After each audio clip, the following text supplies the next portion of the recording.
So today's cocktail is a gimlet, which was created by Raymond Chandler with his detective Philip Marlowe in The Long Goodbye. And this was the cocktail that was the film that made this cocktail popular in America. So it's pretty interesting. So Francine, please go ahead. Okay, well, 2 ounces of gin, and I will pour... Is that for me? Yes, that's for you. Or is that for both of us? No, we're going to make 2 drinks so we can toast in clink glasses. Okay. And then 1 ounce of lime juice. Right. Yum. And then a little stir. I'm going to stir that way since it's such a shallow glass. And then we garnish with a piece of lime. And do we squeeze? It looks lovely. Look at that. Do we squeeze lime garnish? It does. You know, we already have lime juice in it. I think it's for effect. So we don't need any more. And then we toast to our mutual success. Chin chin. Chin chin. Oh, it smells delicious. It's limey. Oh, it's good. It's good. It's very good, It's actually. very good. I like being on your show. So one of the questions I wanted to ask you is, what's been the breadth of response to your book? People write to me and they say, I had this aha moment. I got it. I understood why my brother and I were just locked in this immovable conflict. And that gave me an idea for how to get out of it. Once I understood what was keeping us there, I knew how to get out of it. Right.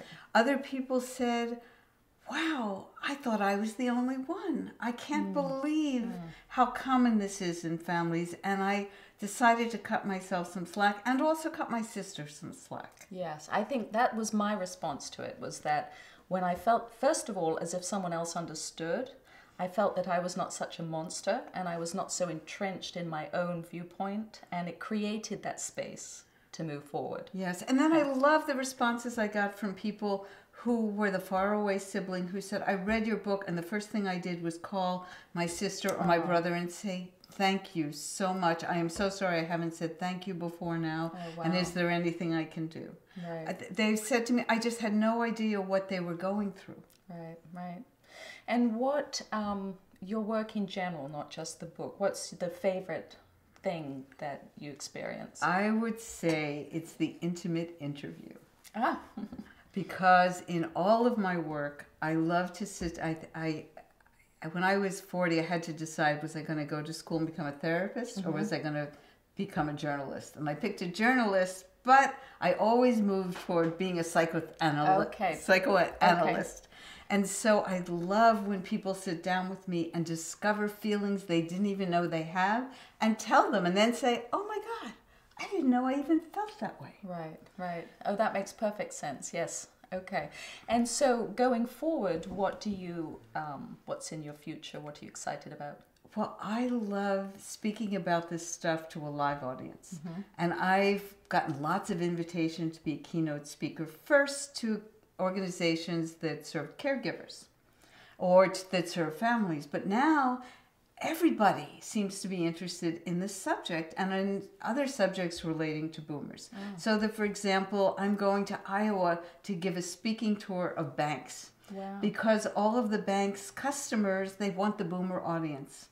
And then I expect maybe I'll be speaking to people who sell insurance to boomers.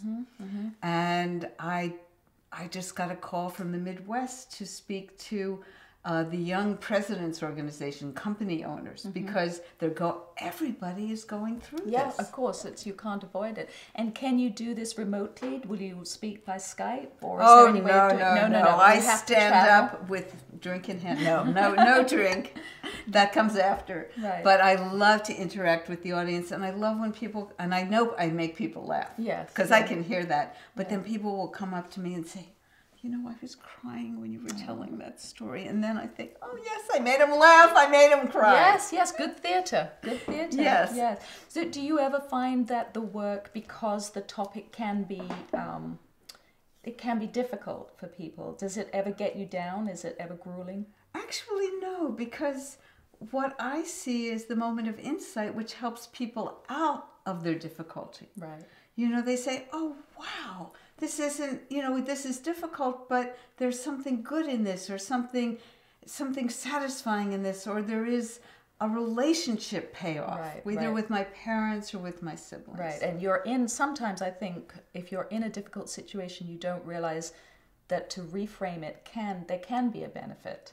Oh, there are so many opportunities, especially for siblings, to get to know each other as adults. And I've heard so many stories of siblings who just didn't know each other very well. And because they had to deal with each other over their aging parents, they suddenly thought, wow, my brother's a really great guy. Right. And we've become friends. Yes, and one of the things that I loved in your book that took me by surprise was that you said siblings become very much more important after a parent or both parents die.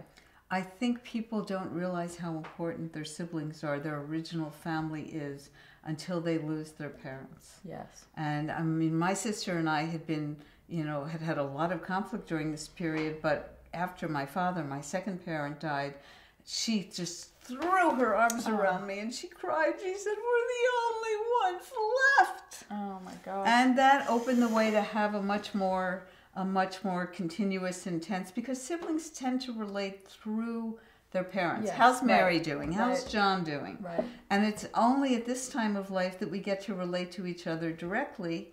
And then after our parents die, to say, wait a minute, this is what's left of my original family. This is important. Right. And this is such a multi-layered emotional experience. What about the experience of becoming the oldest generation? Is that a big part of it, or is that... I think it is a big part of it, but I think it's actually in our parents' aging. You know, we put off the reality. Our parents are our bulwark against aging and death. As long as they're alive, hey, we're immortal. Right. And as we see our parents failing, we suddenly are confronted with not just their mortality, but with our own mortality in a huge way. Yeah. And that's what brings up all of these old and ancient feelings about what we need from our parents, our needing to be loved, our needing to be affirmed, and the realization that, hey, none of us are here forever. Yeah, it's really a tough transition, this twilight transition. It is a tough transition, but there really is a payoff, because there's something incredibly rewarding about getting to the other side and saying, you know, this is okay. I'm a grown-up. I'm okay. I'm not an orphan. I'm a grown-up. Okay, so we just have to hold on while it's dark or difficult. Just keep the faith that it's going to be. Yes. Yes. Yeah. Wow, that's fascinating. And it's not dark and difficult for everyone. There are some siblings who really bond. I heard a story just today. Some siblings who really bond to help each other with difficult parents. And their bond gets incredibly stronger as mom and dad are making all the trouble, and the siblings are the best of friends and allies. Oh, that's a nice thought. Yeah. Yeah. It happens. Lovely. I believe you. I do. I believe you. I'm the younger boomer at the moment, so I have all this to look forward to. So in terms of your favorite activities, it's speaking. Is there anything else? Yeah, well, yes, I love the writing, and lately I've become fascinated by the stories of elders. It started when I interviewed a 100-year-old man, and I asked him about who his best friend was growing up. Oh. And he started to sob about, you know, Ralph died in the war. And I the next day I called up our mutual contact, and I said, I felt terrible. I made him cry. He said, oh no, he said to his wife afterward, you know, until Francine came, I didn't realize I had a life story. Oh. And he was so happy to tell his life story, and so many elders, it's called Life Review, so many elders look forward to the chance to tell their story and put it in perspective. And I love, for families that have the resources, to have a professional interviewer and write a full-scale biography. That is something I love to do. Oh, I can imagine that's fascinating. And that plugs into, there's an explosion in memoir. Yes. With people publishing their book, and they're not happy for it just to be handwritten diaries. They want to put it into prose form and get it down to the espresso book machine and have it printed. And when I've done it, it reads like a novel. Wow. And they love it. And then all the kids and the grandkids want to read it, and it's really a legacy. It's a Yes. wonderful gift. Yes, I think it's also very humane. It says that, someone's story isn't more worthwhile than another person's story. Every individual. It is that, but it also helps the children and the grandchildren see grandma or grandpa not just as grandma or grandpa, but as this person Yes. who's had a life. Yes, a vital achiever.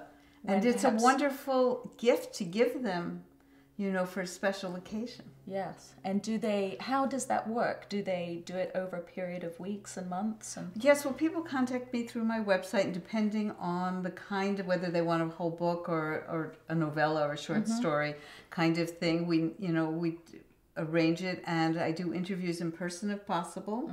And if there are people alive who still knew that person, or memorabilia, letters, I go through it like a journalist, and I Yes. do a biography. Wow. And then I write it. Wow, that's fabulous. Okay.